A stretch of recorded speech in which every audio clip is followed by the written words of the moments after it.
Congress party और चीन की कम्युनिस्ट पार्टी के बीच हुए समझौते को लेकर अब भारतीय जनता पार्टी ने कांग्रेस पर निशाना साधा है। बीजेपी ने कहा है कि चीन और कांग्रेस के बीच करारनामा साइन हुआ। बीजेपी ने सवाल किया है कि आखिर कांग्रेस क्या छिपाना चाहती है।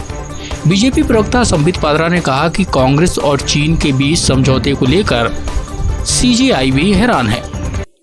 एक पिटीशन में जब वो सुनवाई कर रही थी तब सुप्रीम कोर्ट ने कहा कि हमें ये जानकर आश्चर्य हो रहा है कि क्या कोई पॉलिटिकल पार्टी किसी दूसरे देश के साथ कोई करार या एमओयू कर सकती है। सुप्रीम कोर्ट ने बिल्कुल स्पष्ट रूप से कहा that it is a serious matter. मैं पढ़ता हूं सीजेआई ने क्या कहा है। सुप्रीम कोर्ट के chief justice S A Bobde ji का कहना था कि that this issue is extremely serious and in our limited experience we have not heard about a political party entering into an agreement with a foreign country। मित्रों, आपको पता होगा चीन के साथ जो विषय भारत का चल रहा था उस समय भारतीय जनता पार्टी के राष्ट्रीय अध्यक्ष माननीय श्री जेपी नड्डा साहब ने लगातार कुछ ट्वीट किए थे। आज भी ट्वीट किया है, मैं उसी ट्वीट के ऊपर आऊंगा कि उन विगत जो ट्वीट थे नड्डा जी के, उन सभी ट्वीट्स ने कांग्रेस पार्टी को पूरी तरह से एक्सपोज किया था, बुरी तरह से एक्सपोज किया था। किस प्रकार से कांग्रेस पार्टी ने 2008 में सोनिया जी और राहुल गांधी दोनों बीजिंग में जाकर एक MOU memorandum of understanding sign करते हैं सी जिनपिंग के साथ। इस विषय में आदरणीय नड्डा जी ने विस्तार में ट्वीट करके, एक सीरीज ऑफ ट्वीट करके उन्होंने देश के सामने सच्चाई को रखा था। उस समय नड्डा जी ने भी यह सवाल उठाया था कि आखिरकार सच्चाई क्या है, इस विषय में बताया जाए।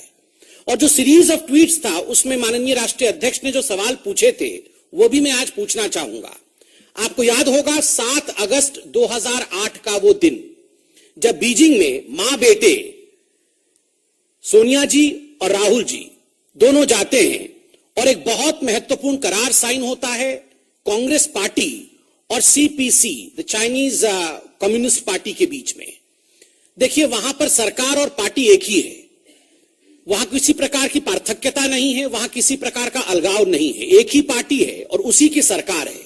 और सरकार से भी अधिक कोई महत्वपूर्ण है तो वो पार्टी है। तो उसके साथ जो करार साइन होता है, और मेरे पास, मैं दिखाऊंगा नहीं किस मीडिया हाउस का है क्योंकि बाकी सब मीडिया हाउस बराबर हैं, मेरे पास पेपर कटिंग है उस दिन का 7 अगस्त का, और आप देख सकते हैं क्या रिपोर्ट करती है उस समय तमाम मीडिया कि the memorandum of understanding also provides the two parties the opportunity to consult each other on important bilateral, regional and international developments. देखिए, कांग्रेस पार्टी है, कांग्रेस पार्टी जाके चीन के साथ एक करारनामा साइन करती है और उसमें वो कहती है कि सारे इंपॉर्टेंट बायलैटरल, रीजनल, क्षेत्रीय और इंटरनेशनल जो अंतर्राष्ट्रीय विषय हैं, इन सभी विषयों पर हमारे आदान प्रदान होंगे, हम आपस में बातचीत करेंगे, आपस में सलाह मशवरा करेंगे। वाकई दिस इज एस्टोनिशिंग, ये सरप्राइजिंग है। हमने भी उस समय कहा था और आदरणीय नड्डा जी ने भी उस समय कहा था कि यह सरप्राइजिंग है, इस प्रकार का करारनामा कैसे हो सकता है। और आज अगर मैं सही में कहूं तो our stand has been validated, we have been vindicated. जो हमने कहा था आज सुप्रीम कोर्ट में कोई और नहीं बल्कि सर्वोच्च न्यायालय के चीफ जस्टिस ने बिल्कुल उन्हीं शब्दों को कहा है कि यह सरप्राइजिंग है। The country is surprised, the supreme court is surprised, but still the Congress party has not answered. आगे ये न्यूज मीडिया रिपोर्टिंग में लिखा गया, the MOU was signed by the Chinese vice president and standing committee member of the CPC's Politburo, Xi Jinping। उस समय Xi Jinping vice president थे, vice president और standing committee के मेंबर थे CPC के। और आज शी जिनपिंग उनके सरकार को चलाते हैं, उनके सरकार के मुखिया हैं। Xi Jinping and Congress general secretary Rahul Gandhi in the presence of his mother and party president Sonia Gandhi, it is strictly on a party to party basis. आप बताइए किस प्रकार से दोनों पार्टियों के बीच में, और वहां पार्टी और सरकार के बीच में किसी प्रकार की पार्थक्यता नहीं है, ये मैं पहले भी बताया था, ये करार हुआ है। Before signing the MOU, Sonia Gandhi and Rahul Gandhi held a meeting with she and other senior leaders of the communist party of China and held discussions on issues of mutual interest, the sources said. और सबसे महत्वपूर्ण जिस विषय पर आदरणीय नड्डा जी ने भी देश को आकृष्ट किया था, ध्यान को उस ओर आकर्षित किया था, और ये सवाल बीजेपी ने भी पूछा था, आज पुनः उसे हम दोहराते हैं और मीडिया उस समय लिख रही थी. This MOU was to build a special relationship with the Congress and the Nehru-Gandhi family in particular. I repeat, Nehru-Gandhi family in particular, that goes beyond the UPA government. मतलब यूपीए सरकार से परे जाते हुए गांधी परिवार के साथ चीन की सरकार और चीन कम्युनिस्ट पार्टी के बीच एक खास संबंध बने, इसलिए ये करार उसमें हस्ताक्षर हुए हैं. The dotted lines were signed by the mother and the son to build a special rapport between the Gandhi-Nehru family and China's government and China's Communist Party. This speaks volumes. इसका अर्थ बहुत कुछ होता है. और बंधुओं, आपको याद होगा उसके बाद एक सीरीज ऑफ इवेंट हुए.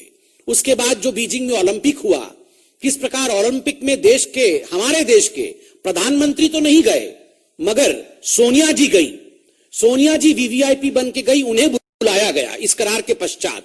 इस करार के पश्चात डोकलाम स्टैंड ऑफ जब चल रहा था, तो राहुल गांधी जी चाइनीज टेंट के नीचे रंगे हाथ पकड़े गए थे और वो मना कर रहे थे. वो कह रहे थे मैं चीन के साथ नहीं हूं, मगर ये तो भला हो आप लोगों का, आप लोगों ने फोटो जारी कर दी और उन्हें मानना पड़ा.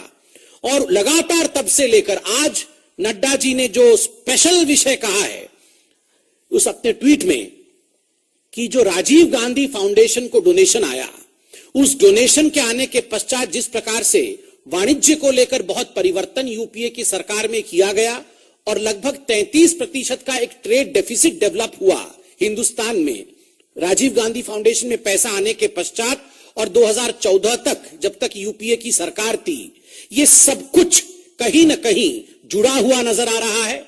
एक कॉन्स्पिरेसी के रूप में आज स्पष्ट नजर आ रहा है.